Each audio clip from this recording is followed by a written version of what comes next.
Assalamualaikum warahmatullahi wabarakatuh. Jumpa lagi dengan kelompok kami dalam modul 1.4 budaya positif mengenai analisis kasus.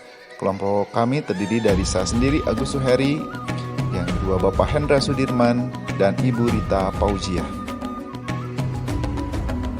Pada kasus 1, kejadiannya yaitu Ibu Santi yang sakit dan tidak bisa masuk kelas digantikan oleh Ibu Eni yang baru mengajar 2 tahun. Kemudian ada murid Vivi dan Natali yang tidak menghiraukan pelajaran Bu Eni karena mungkin menganggap masih baru dan masih muda. Itulah mungkin kasusnya yang harus kita sikapi, bagaimana langkah-langkah tanggapan restitusi ataupun yang lainnya yang harus kita tanggapi. Pertanyaan nomor 1, dalam kasus di atas, langkah-langkah restitusi apa yang sudah dijalani Ibu Santi? Langkah pertama yaitu menstabilkan identitas dengan menanggapi bahwa tindakan itu boleh saja dilakukan bila mereka sungguh-sungguh ingin meminta maaf. Langkah yang kedua yaitu validasi dengan menanyakan apakah mereka bersedia melakukan atau memperbaiki permasalahan yang ada. Langkah yang ketiga yaitu menanyakan keyakinan. Apa yang mereka bisa lakukan untuk menggantikan rasa tidak hormat kepada Ibu Santi. Ibu Santi melanjutkan kembali apa yang akan mereka lakukan untuk memperbaiki masalah, apakah ada tugasan. Pertanyaan yang kedua, menurut Anda, apakah restitusi yang diusulkan Vivi dan Natali sudah sesuai dengan langkah-langkah restitusi yang telah diusulkan mereka? Jawabannya adalah sudah sesuai.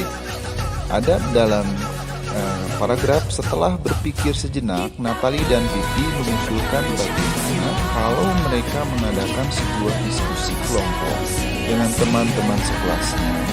Tema yang mereka pilih adalah penerapan keyakinan kelas, terutama tentang sikap saling menghormati dan bagaimana penerapannya di kehidupan sehari-hari di sekolah.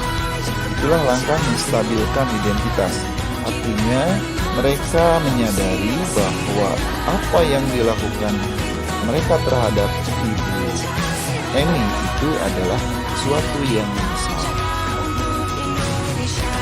Kemudian Vivi dan Natali mengambil langkah restitusi yang kedua yaitu validasi dengan mengusulkan untuk mengirimkan email kepada Ibu Eni tentang gagasan mereka tersebut. Langkah restitusi yang ketiga yang dilakukan Vivi dan Natali yaitu keyakinan. Mereka pun memberitahu Ibu Eni bahwa mereka telah memberitahu kepada kepala sekolah Pak Hasan bila lain waktu ada ketiadaan guru, maka mereka akan mengusulkan Ibu Eni sebagai guru penggantinya. Pertanyaan yang terakhir, dalam kasus di atas, posisi apakah yang telah diambil oleh Ibu Eni dalam menangani Vivi dan Natali? Jelaskan jawaban Anda. Yang diambil oleh Ibu Eni yaitu dia bertindak sebagai teman.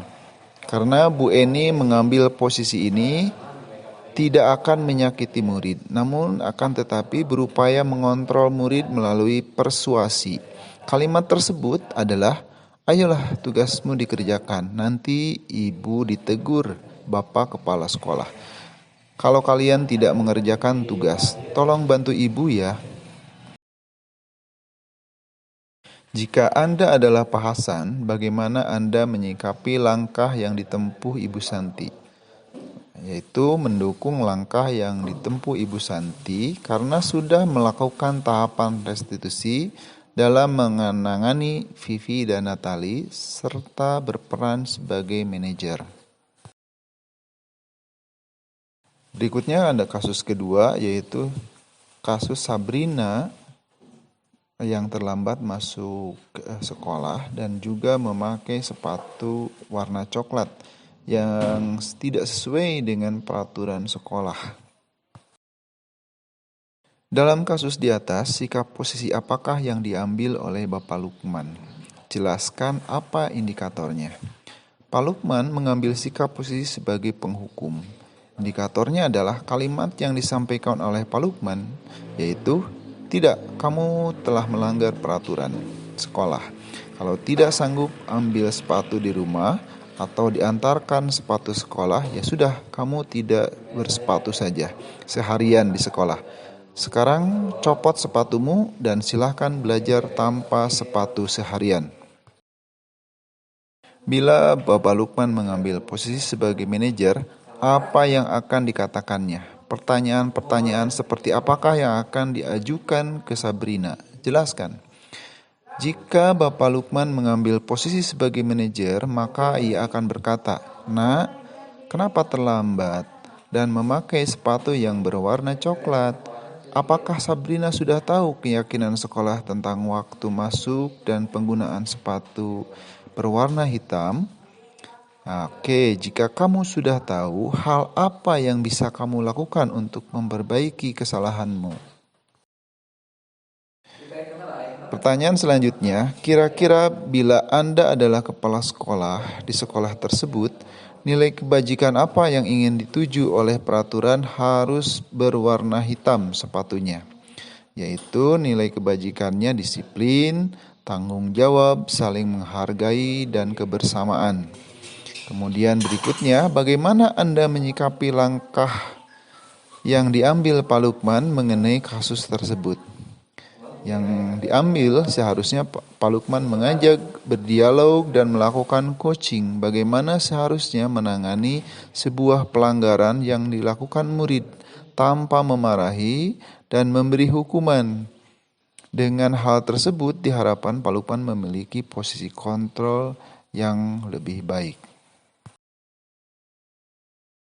Pada kasus yang ketiga, yaitu Ibu Dani sedang menjelaskan pelajaran bahasa Inggris. Namun salah satu siswanya, yaitu yang bernama Pajar, malah tidur-tiduran dan tidak peduli dengan pelajaran bahasa Inggris.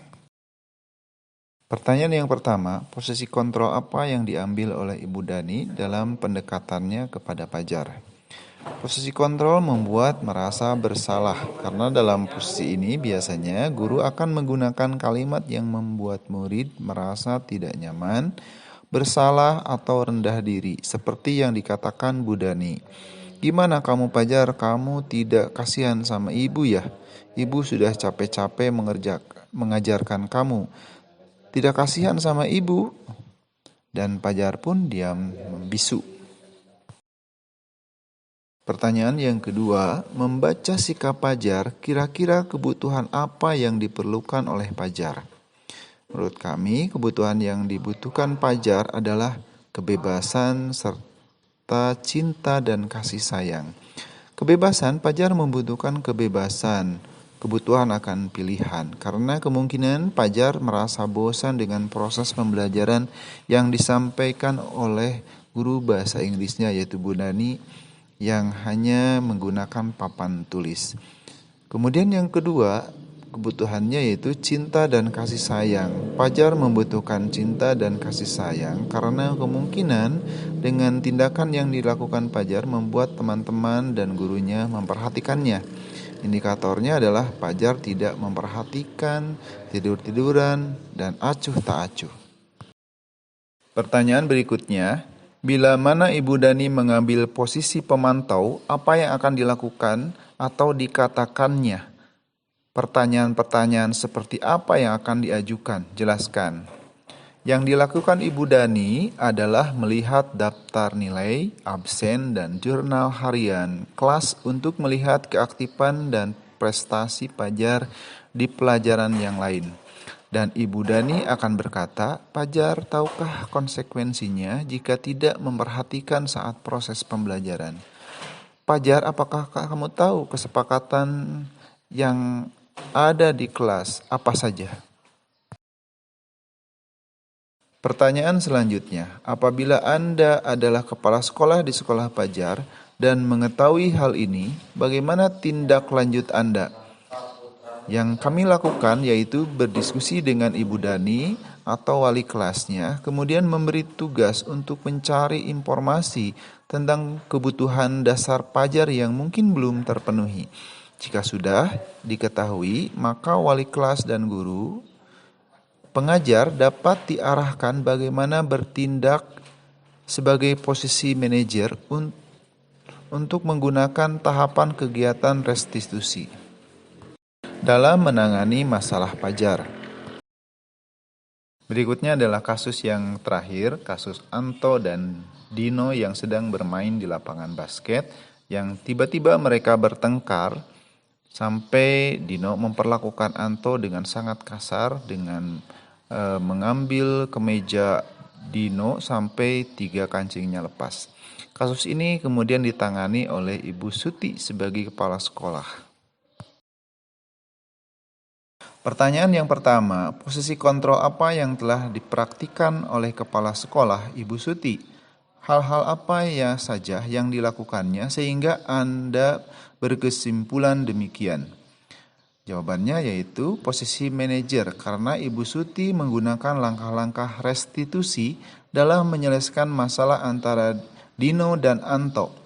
Hal-hal yang dilakukannya adalah Ibu Suti sebagai kepala sekolah berupaya menenangkan keduanya. Membuat kesalahan adalah hal yang manusiawi, dan bahwa mempertahankan diri adalah hal yang penting, yaitu adalah tahap restitusi menstabilkan identitas. Kemudian, namun meminta Dino untuk memikirkan cara lain yang mungkin lebih efektif, yaitu adalah melakukan validasi.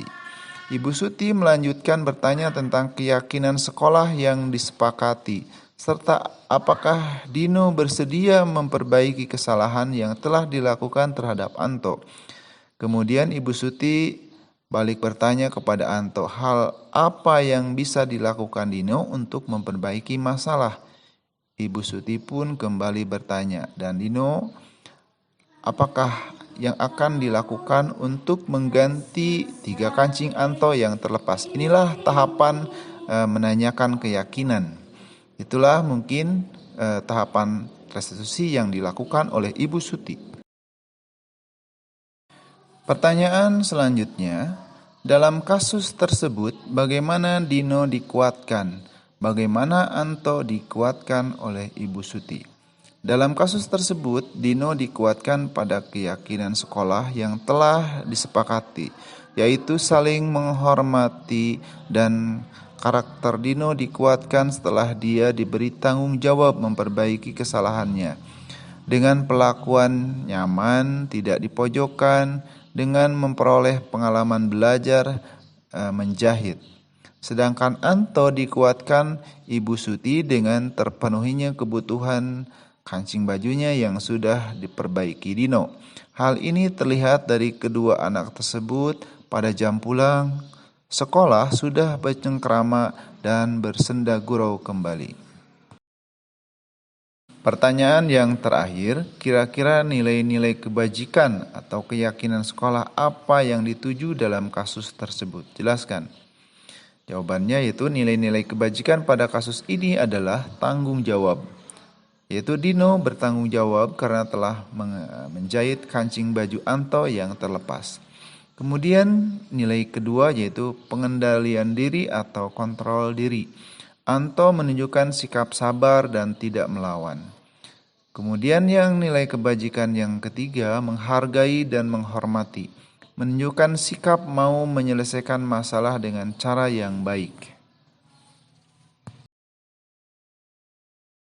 Itulah tadi jawaban dari kasus dalam modul 1.4 ini dari kelompok kami. Terima kasih, salam guru penggerak, salam guru hebat Indonesia.